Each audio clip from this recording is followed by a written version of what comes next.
इस वीडियो में हम लोग देखेंगे क्लास 8वीं गणित प्रश्नावली 2.2 के क्वेश्चन नंबर 7 और 8 को देखेंगे। जैसा कि क्वेश्चन नंबर 7 को यहाँ पे नोट कर लिए हैं, लिखा गया है कि पिता ने अपने 3 संतानों के बीच अपनी संपत्ति का बंटवारा 1:2, 2:3 के अनुपात में करता है और अपने लिए 1 लाख रुपया रखता है। यदि उसकी कुल संपत्ति 2.5 लाख 2.5 लाख रुपए की हो तो प्रत्येक संतान के हिस्से में क्या मिलेगा। चलिए इसको सबसे पहले यहाँ पे सॉल्व लिख लेते हैं और इसके बाद इसको हल करने का प्रयास करते हैं। यहाँ पे दिया गया है कि एक पिता के पास 3 संतान है। पहले संतान को 1 अनुपात, दूसरे संतान को 2 और तीसरे संतान को 3 के अनुपात में पैसों को बांटता है। तो लिखेंगे यहाँ पे, माना कि पहले संतान की संपत्ति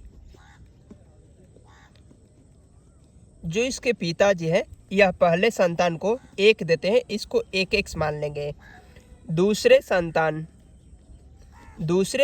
की जो संपत्ति है उसको 2x यहाँ पे दिया गया है। दूसरे संतान की संपत्ति यहाँ पे 2x, पहले को 1x मान लिए हैं, दूसरे संतान को 2x मानने हैं और तीसरे संतान को 3x मान लेंगे। यहाँ पे लिखेंगे तीसरे संतान की संपत्ति मान लेंगे।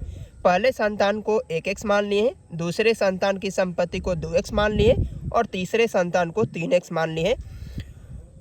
अब चलेंगे प्रश्न से।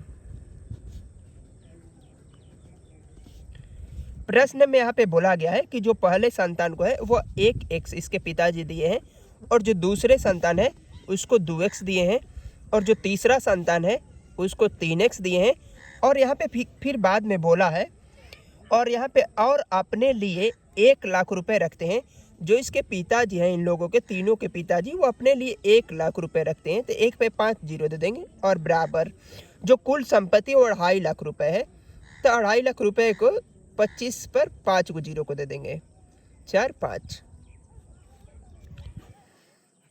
2.5 लाख रुपए के 25 पर 5 को जीरो दे दें, इकाई, दहाई, सैकड़ा, हजार, 10,000, लाख, 2 लाख, 2,50,000, 2.5 लाख रुपए। चलिए इसको हल करते हैं। अब इसको जोड़ लेंगे, 3 गो x और 2 गो x 5 गो x और 1x 6x होता है और बराबर में 2.5 लाख। 25 पर 5 को जीरो रहेगा, यहाँ पे 3 4 5। यहाँ पे प्लस 1 लाख है और बराबर के उस साइड जाता है तो माइनस 1 पर 5 को जीरो को दे देंगे, 3 4 और 1 5। और यहाँ पर 6x का 6x लिख देंगे। तो यहाँ पे 1.5 लाख को लिख देंगे। 2.5 लाख रुपए में से 1 लाख को घटा दिए तो यहाँ पे 1.5 लाख रुपए हो गया। अब इसको आगे हल करते हैं। यहाँ पे x को x लिखेंगे और बराबर में 1.5 लाख को 1.5 लाख उसी तरह लिखेंगे। 15 पे 5 जीरो उतार देंगे, 3 4 5। इस साइड 6 गुणा में और बराबर के उस साइड जाएगा तो भागा में हो जाएगा, तो 6 यहाँ पे रख लेंगे। चलिए इसको कटाने का प्रयास करते हैं। 3 के पहाड़ा में 3 5 है, 15 होता है और 3 दूना का 6। ऊपर बचा है 50,000, 5 पे 5 जीरो है और बटे में 2 है यहाँ पे। इसीलिए अगर 50,000 में 2 से भाग दे देंगे तो 25,000 आ जाएगा, यानी 25 पर 3 को जीरो दे देंगे, 25,000 रुपये। अब हम लोगों ने शुरू में माना था पहले संतान की संपत्ति, तो लिखेंगे पहले 1x माने थे और x का वैल्यू निकल चुका है 25,000 रुपये, तो यहाँ पे लिख देंगे 25,000। अब लिखेंगे दूसरे संतान की संपत्ति, 2x माने थे। तो यहाँ पे बोला गया है कि 2 में x ले गुणा कर देता है। x का वैल्यू है 25,000 और 25 में 2 से गुणा करेंगे, 25 दूना का 50,000 रुपये आ जाएगा। तो दूसरे संतान की जो संपत्ति है वह 50,000 है। और लिखेंगे तीसरे संतान की संपत्ति, जो तीसरे संतान की संपत्ति को हम लोग 3x माने थे। यहाँ पे x में 3 से गुणा करना है, तो x के वैल्यू यहाँ पे 25,000 निकला है। 25 में 3 से गुणा कर देते, 25 के 75,000, 75 पर 3 जीरो दे देंगे। और क्वेश्चन में दिया गया था कि एक पिता के पास कुल 2.5 लाख रुपए थे, तो पहले संतान को 25,000 दिए हैं और दूसरे संतान को 50,000 दिए तो 50 और 25 75 होता है, और तीसरे संतान को 75,000 दिए हैं तो 75 और 75 1.5 लाख रुपए हो गया, और 1 लाख खुद अपने पास रखे थे तो 1.5 लाख और 1 लाख 2.5 लाख रुपए हो गए, और 2.5 लाख रुपए उनके पिताजी के पास था भी। तो इस प्रकार यहीं तक आंसर हो जाएगा। क्वेश्चन नंबर 7 को हम लोग देख लिए थे। अब देखेंगे हम लोग क्वेश्चन नंबर 8 को। क्वेश्चन नंबर 8 में दिया गया है कि 11 के लगातार 3 गुणजों का योग 231 है तो उन्हें ज्ञात कीजिए।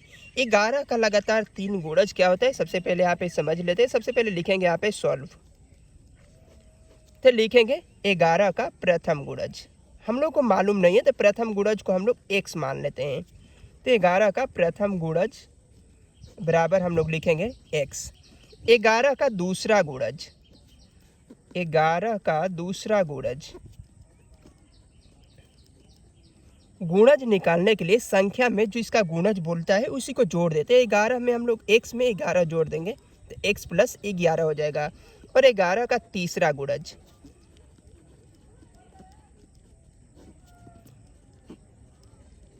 फिर हम लोग दूसरे में 11 को जोड़ देंगे तो x प्लस 11 और फिर 11 को जोड़ देंगे तो इसको जोड़ लेंगे x प्लस 11 और 11 जोड़ देंगे तो 22 हो जाएगा। अगर फिर यहाँ पे 11 का चौथा गुणज बोला होता तो x प्लस 22 में हम लोग फिर 11 को जोड़ देते हैं, लेकिन यहाँ पे प्रश्न में बोला गया है कि 11 के लगातार 3 गुणजों का योग है जो 231 है, तो 3 गुणज लेना है। तो 11 का प्रथम गुणज को x माने हैं और 11 का दूसरा गुणज को 11 में x में 11 को जोड़ दिए हैं, और 11 का तीसरा गुणज को x में x प्लस 11 है, यहाँ पे x प्लस 11 में हम लोग फिर 11 को जोड़ देंगे तो x प्लस 22 हो जाएगा। अब लिखेंगे प्रश्न से। अब यहाँ पे प्रश्न में बोला गया था कि 11 के जो लगातार 3 गुणजों का योग जो है जोड़ने पर वह 231 के बराबर आता है। तो चलिए इसको जोड़ लेते हैं। 11 का प्रथम गुणज है x, और दूसरा गुणज है x प्लस 11, और तीसरा गुणज कितना है x प्लस 22 है, तो x प्लस 22। इस तीनों को जोड़ने पर 231 के बराबर आता है। चलिए इसको जोड़ लेते हैं। 1x और 1x 2x और 1x 3x होता है, और 22 में हम लोग 11 को जोड़ देंगे तो 2 और 1 3 होता है, और 1 और 2 3 होता है। 22 में 11 को जोड़ेंगे हम लोग तो 33 प्राप्त होता है, और बराबर में 231 का 231। चलिए इसको आगे हल करते हैं। 3x का 3x उसी तरह लिख लेंगे, और 231 का 31 प्लस 33 है, बराबर के उस साइड जाता है तो माइनस 33 हो जाता है। और 3x का 3x लिखेंगे, और इसको इसमें से 33 को घटाना है। तो सबसे पहले यहाँ पे हासिल इसको दे देंगे तो 11 बन जाएगा। तो 11 में से 3 को निकाल देंगे तो 8 हो जाएगा, और बचा है 22। 22 में से 3 को घटा लेंगे तो 19 हो जाएगा। 198 प्राप्त होता है। अब इस साइड 3 गुणा में है और बराबर के उस साइड जाता है तो भाग में आ जाता है, तो यहाँ पे 3 हो जाएगा। चलिए इसको कटा लेते हैं सबसे पहले, इसीलिए लिखेंगे x बराबर, इसको भाग देंगे 3 छके 18, या 19 था तो 1 बचा है, पाई पार देंगे 3 छके 18। x का जो वैल्यू है वह 66 निकल गया, तो लिखेंगे 11 का प्रथम गुणज। 11 का प्रथम गुणज को हम लोगों ने x माना था, और 11 का दूसरा गुणज x प्लस 11 माना था, और तीसरा गुणज को हम लोग 11 का तीसरा गुणज,